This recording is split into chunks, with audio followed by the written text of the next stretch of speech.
So hello everyone. तो friends, अब हम लोग जो डिस्कशन करेंगे डिजिटल इलेक्ट्रॉनिक्स में, हम लोगों ने और गेट नहीं किया है। अभी हम लोगों ने नॉट गेट सबसे पहले किया, फिर मल्टी वाइब्रेटर, वाइब्रेटर के बारे में सारी चीजें देखी, और वाइब्रेटर करने के बाद, मल्टी वाइब्रेटर करने के बाद हम लोगों ने डिस्कशन किया था एंड गेट, और एंड गेट की सारी चीजें डिटेल में कर डाली है। और आज स्टार्ट करेंगे और गेट का। तो चलिए और गेट स्टार्ट करते हैं। और गेट, बाकी मोस्टली चीजें तो आप और गेट के बारे में जानते होंगे। सबसे पहले हम रिप्रेजेंटेशन करेंगे। तो सबसे पहला पार्ट क्या है? रिप्रेजेंटेशन ऑफ और गेट। तो रिप्रेजेंटेशन में क्या करेंगे? सपोज दैट हमारे पास ये क्या है? और गेट। ये है input. Input, to input or gate है। आउटपुट क्या मिलेगा? ए प्लस बी। ये हमको क्या मिला है? बाई। बाई इक्वल टू क्या मिल गया? ए प्लस बी। इसे हम बोलते हैं क्या? आउटपुट। या लिख सकते हैं थ्री इनपुट और गेट है ऐसा। तो 1 2 3, इसे बोलेंगे इनपुट, इसे बोलेंगे ए, इसको बी, इसको सी। तो Y equal to A plus B plus C जो आएगा हमारा क्या? आउटपुट। समझ में आ गया? ये 2 इनपुट और गेट हो गए, ये 3 इनपुट और गेट हो गया।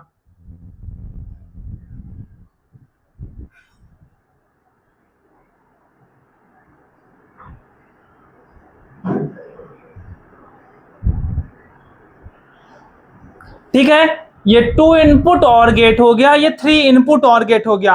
अब इसमें ट्रूथ टेबल जब बनाएंगे, इतने में ट्रूथ टेबल क्या नहीं आ पाएगा, तो हम लोग नया सीरीज बना देता हूं इसमें।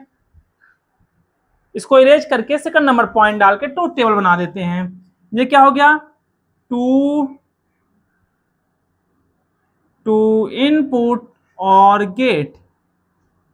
ये है आपका 3 इनपुट और गेट। देखिए, और गेट में यदि एक भी इनपुट हाई है तो आउटपुट क्या मिलेगा? हाई मिलेगा। जब तक सारे इनपुट लो रहेंगे तभी आउटपुट लो मिलेगा। इसमें ऐसा नहीं होता कि यदि आपका एक इनपुट लो है तो आउटपुट लो मिलेगा, ऐसा बिल्कुल नहीं होता। ठीक है, जैसे इसमें क्या होता है? दोनों इनपुट लो है तभी लो रहेगा, यदि एक भी इनपुट हाई है तो हाई मिलेगा। यदि दोनों इनपुट हाई है तो क्या रहेगा? हमेशा हाई ही रहेगा। अब सेकंड नंबर, ट्रूथ टेबल।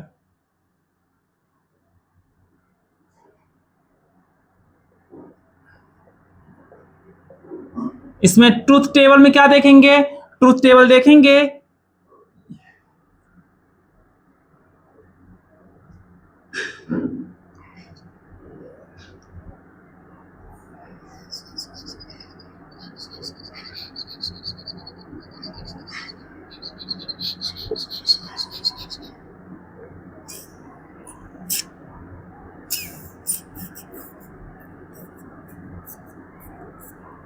ठीक है।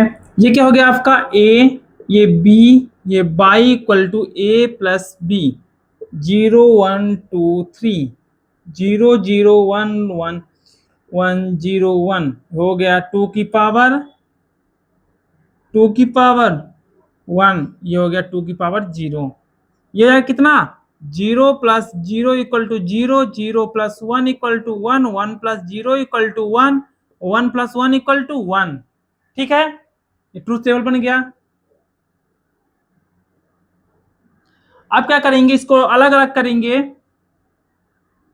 ये आया 0 1 1 1।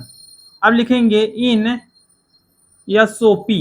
एसओपी मतलब होता है सम ऑफ प्रोडक्ट्स। एसओपी में क्या होता है? जो ए 1 होता है, 1 होता है उसको लिखते हैं ए, और जो 0 होता है उसको लिखते हैं ए कॉम्प्लीमेंट। ठीक है, इसमें होता है सिग्मा स्मॉल एम।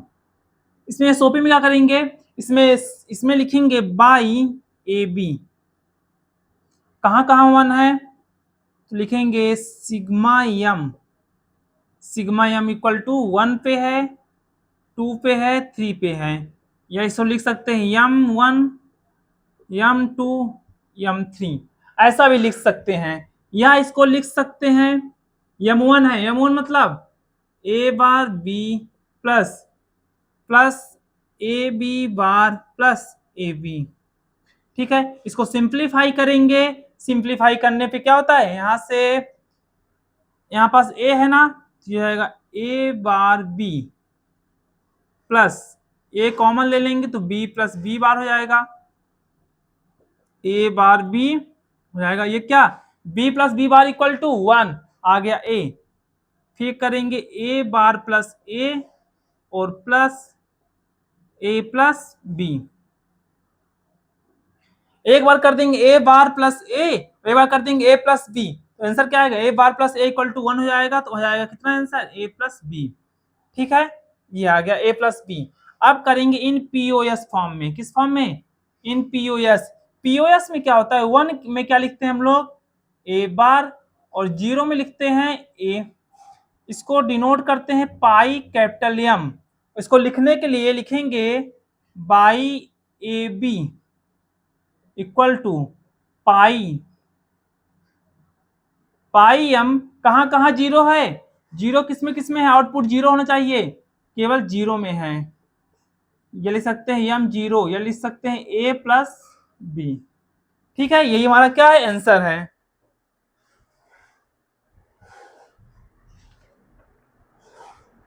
अब इसमें देखेंगे commutative law associative law follow करता है कि नहीं करता। यहां तक समझ में आ गया, इसको इरेज करेंगे।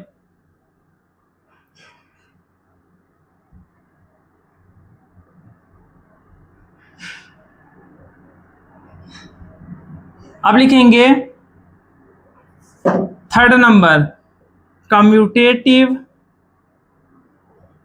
लॉ।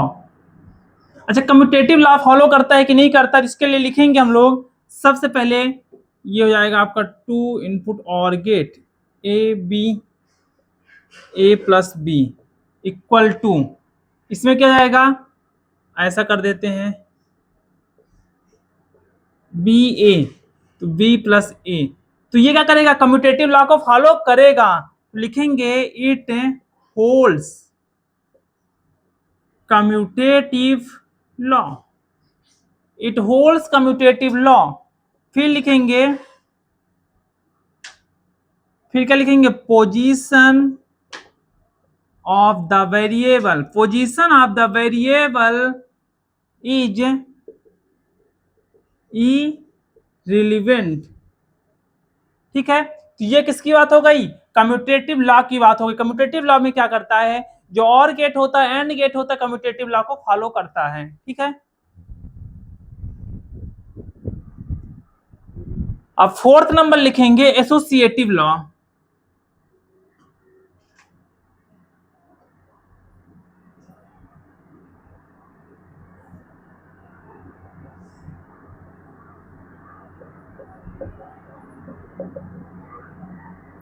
ठीक है, एसोसिएटिव लॉ में क्या होता है,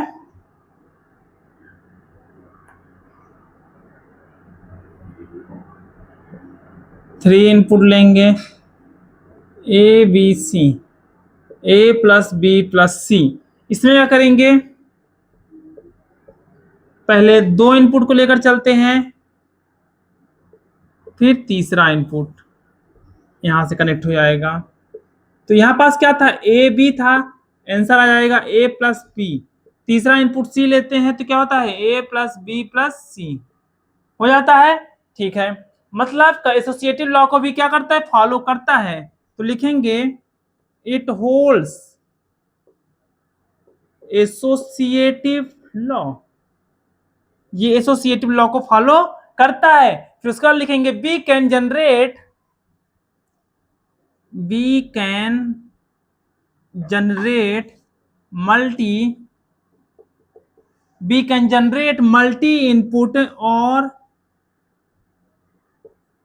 इनपुट और ऑपरेशन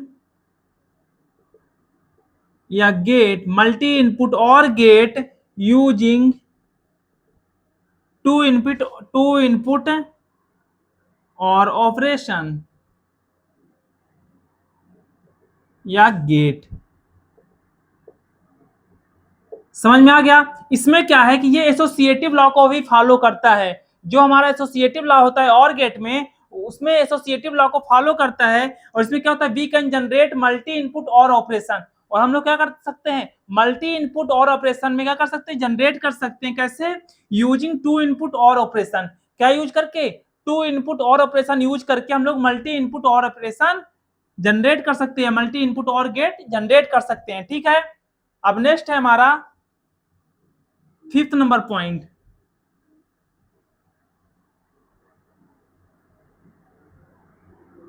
और गेट में 5th नंबर पॉइंट क्या है?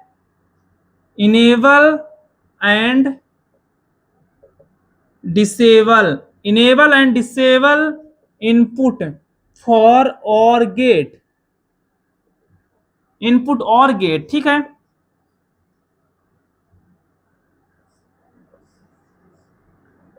A be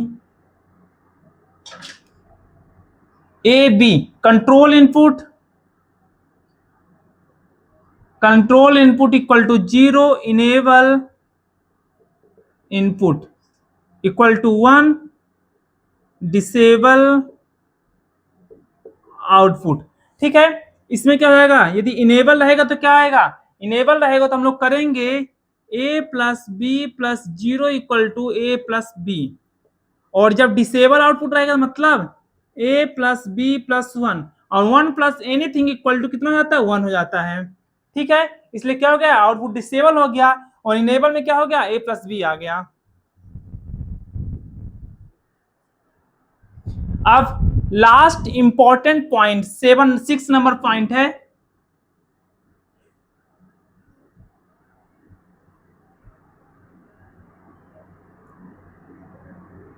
important points. Important points में लिखेंगे if any one of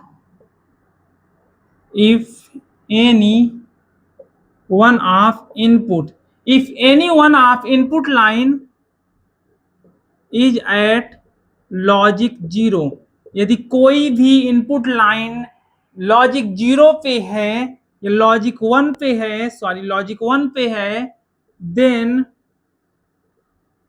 irrespective of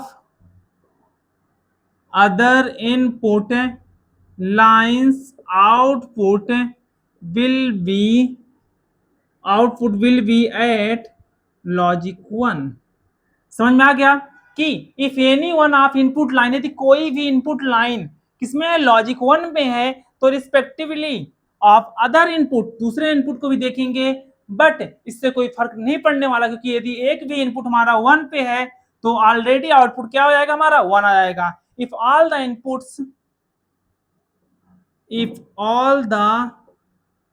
input lines are at logic 0, then only output will be at logic 0। ठीक है, यदि सारे इनपुट लाइंस जो उनके लॉजिक गेट है वो क्या हो जाएंगे, 0 हो जाएंगे, तो हमारा जो आउटपुट मिलेगा वो क्या आएगा, लॉजिक 0 हो जाएगा। ठीक है, तो ये हमारा क्या था, इंपॉर्टेंट पॉइंट्स था। इंपॉर्टेंट पॉइंट्स में यही चीजें दी गई है जो हमने अभी पहले मतलब पढ़ चुका है कि यदि हमारे सारे इनपुट लॉजिक यदि 0 हो जाते हैं तो हमको रिस्पेक्टिवली जो आउटपुट मिलता है, आउटपुट क्या मिलेगा, 0 मिलेगा। ठीक है, यदि एक भी इनपुट हाई है, तो दूसरे इनपुट को देखकर भी हम लोग क्या करेंगे, आउटपुट को हाई ही आएगा हमारा। ठीक है, ये हो चुका। अब क्या है, ये इंपॉर्टेंट पॉइंट्स था। उसके बाद हम लोग आपको एक क्वेश्चन देते हैं, उसके बाद मैं आपको एक क्वेश्चन दूंगा, तो SW लिखेंगे। SW में क्या दिया गया है,